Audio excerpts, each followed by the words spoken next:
Chapter 4. Hammer to Fall. James went around the corner and started to shake his head, and fell along the wall and screamed. "Why do you want me to do this?" James replied in an evil tone. "Because he said so." James replied, "Who said that? Who said that?" James then lost control of his body and couldn't choose what to do, and continued past a room that said staff only, but on the door had on the door a symbol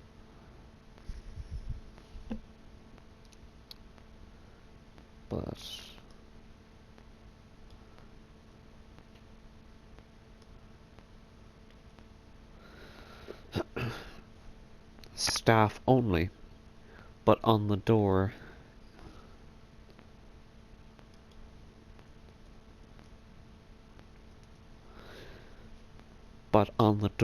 there was a symbol representing power, and James continued to pull them.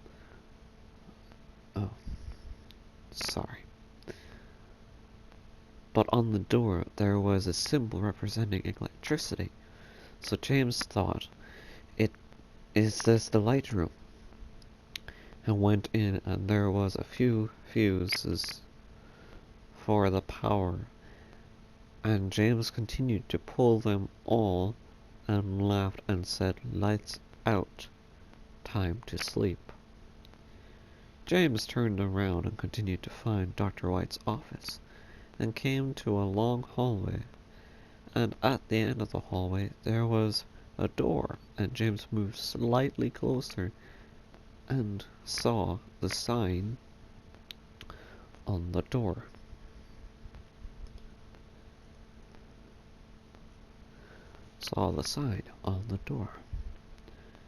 It read,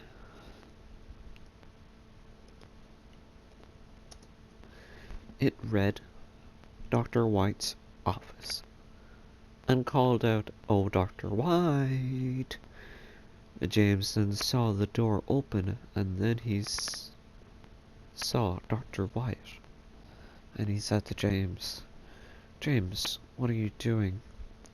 You should be in your cell. Do you have blood on you?" James replied, "Oh yes."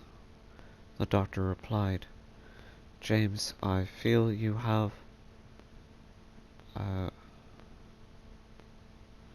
a out-of-body disorder, and I want to just let the innocent James out." James replied, "He has been dead for a long, long time, Doc." The doctor said, "James, please put the knife down." James said, "No, not until I do what I need to do." The doctor was frightened, and slammed his door and shut it, and said to James, "I'm not letting you in, James." The doctor held the door back, with his body leaning heavily up, and the doctor waited for James to respond, and all he heard was bitter silence. And the doctor called out, "James, James, have you calmed down?" The doctor then heard banging on the glass door he was leaning up upon. He heard 5 or 6 bangs. "The glass is too thick for you to break, James." James, still in the hallway, released a hammer especially designed to smash glass, but it itself was behind glass, so then he attempted to smash the glass. It took 2 to 4 whacks, and the glass had a loud bang, and the doctor asked out, "What was that?" And the doctor went over to the monitor of the camera outside his office and noticed that it was offline. The doctor then thought to himself, is he actually going to kill me? He then heard James attempting to smash the glass, and while he was doing this, James said in a killer tone, "Tick tock, I'm going to kill the doc." James repeated this 3 times, and then the doctor screamed out, "James, for the love of God, stop." James stopped. James only stopped for a second, and started to shatter,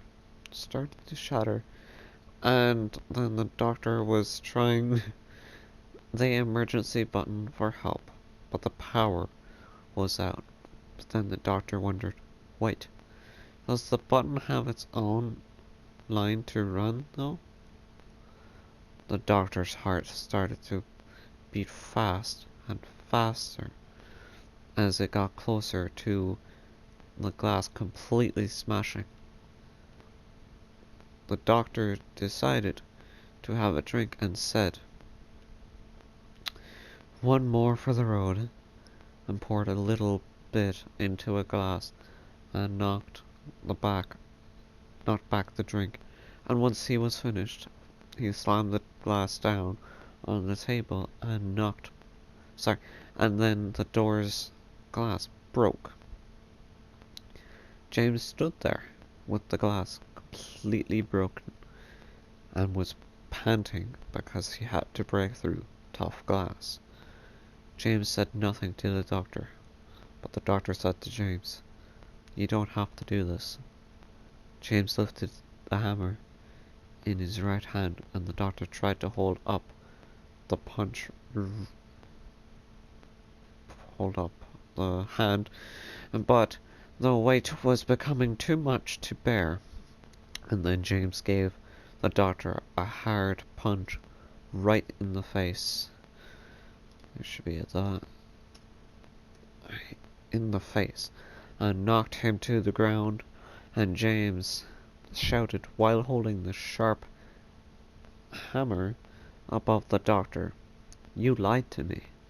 You said you would help me, and all you did was put me into a damn cell." The doctor replied, "I only put you there for your safety. You have to understand, James. You have to understand. I've had enough of this world. Then maybe you should leave. You just have time to say your prayers. Pray? You know what a prayer is, right? I'll pray for you to die, you monster. You can be angry at me while you're waiting for that hammer to fall."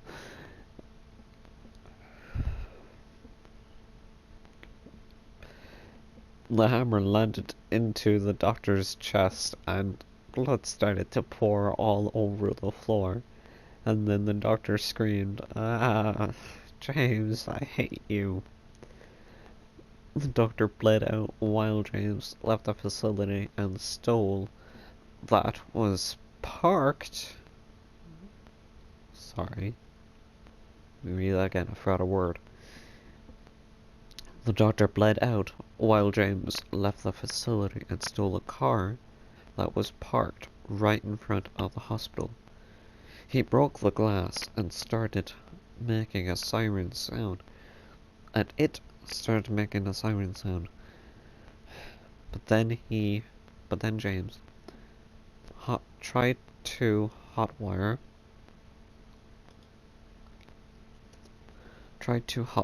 the vehicle and stopped the alarm and got the car hotwired.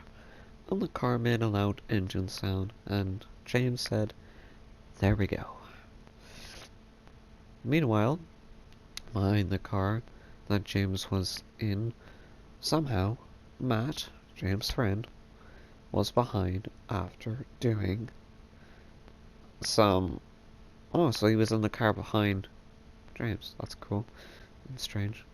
Was behind him, I think.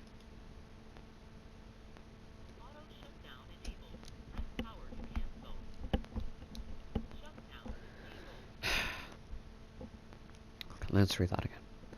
Meanwhile, behind the car that James was in, somehow Matt, James' friend, was behind him after doing serious work to track him down, because he knew that he would eventually go to a doctor, and what James didn't know was that Dr. White was his father's therapist years ago, when he was alive. Matt is a retired detective and kept tabs on his friends for safety and to know where to go if they went rogue, just like James. Matt in the car behind James's car and said, "Oh, James, where are you going now?" Matt then looked to the seat beside him, and looked at his python and said, "I hope to God it doesn't come to that." Matt then drove behind James to see where he was going, and it made Matt confused and ask, "Why on earth is he coming up here?" Matt then thought that James was coming up to the cliff to off himself. Matt said, "I need to at least try to calm him down. I know he is a bad person, but he shouldn't kill himself. And for the love of God, don't let it come to this." Matt took a long sigh and noticed James started to slow down, so Matt decided to park a little bit lower than James, so James wouldn't get suspicious. James then looked behind him and noticed someone was following him. James looked around and found a handgun and said, "Please have ammo." James then found out the gun did in fact have ammo. James then went to the front of the vehicle and sat on the hood of the car and loaded the gun, and tried to hide the fact that he was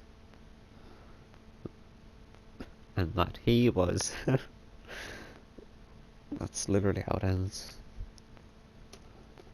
Holding a gun. James then went to the front of the vehicle and sat on the hood and loaded the gun.